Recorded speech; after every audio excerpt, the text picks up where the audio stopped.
আরে আমি তোকে কত কষ্ট করে লেখাপড়া করাইছি, আমার সব মেয়ে ছেলে আমি সব শিক্ষিত বানাইছি, আমি অল্প লেখাপড়া মানুষ।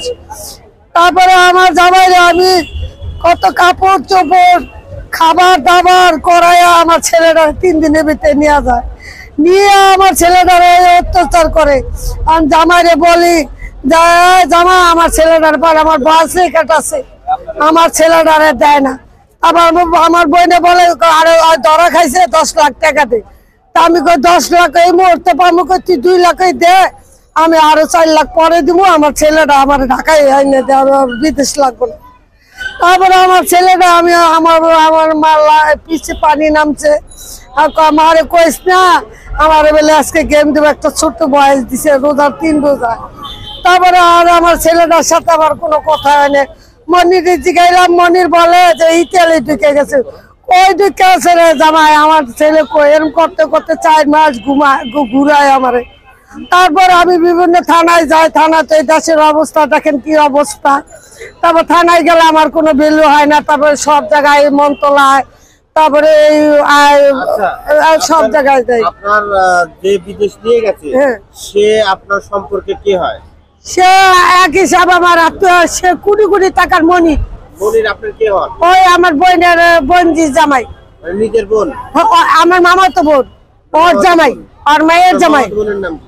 ওর নাম সাধুনী। ওই যে আমি দিছি ওই মেন দালাল, ওই লক্ষ লক্ষ লোক পাঠায়, ওই গ্রামের সব পাঠাইছে ও,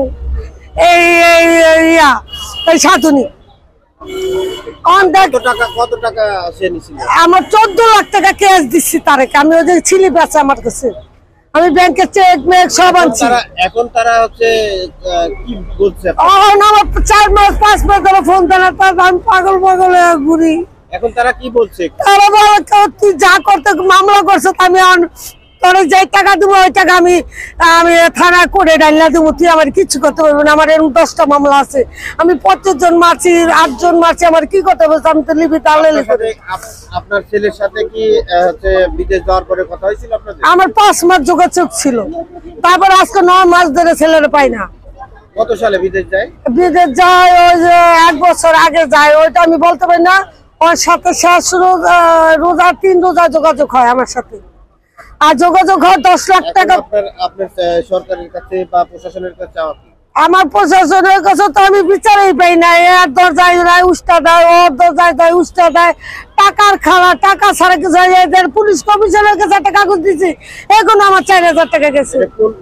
কোন থানায় আপনারা মামলা করেছেন?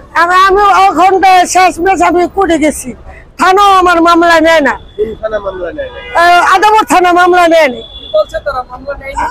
মামলা নেয় না, কয়েছে আমি আমাদের অর্ডার করে না সরকার, আমরা মামলা নিতে পারবো না। আমার 1-2 মাস পর্যন্ত দৌড়াদৌড়ি করছি, এরপর মামলাটা আমি করে দিছি। জজের সাথে কান্ডাকাটা আমি বলছি স্যার আমার একটা মামলা থানায় দেন, মামলাটা সিআইডির কাছে দিচ্ছে। আমাদের মতো মাসে সিআইডির অফিসে যাইতে পারে, কোনো পাত্তাই দেয় না স্যার। এরা হচ্ছে টাকা লক্ষ লক্ষ টাকার খেলা, আমরা গেলে এখান থেকে গেটের থেকে দূর দূর করে। আমি এই জন্য সব মন তলায় গেছে, দেখি না আমার ছেলেরা সন্তান পায়। আচ্ছা 4 মাস ধরে আমার সিআইডি আমার প্রতিবেদনটা দেয় না। তারপরে আমি কালকে সিআইডিকে বলছি যে স্যার আমার প্রতিবেদনটা দেন, আপনি যা লেখেন।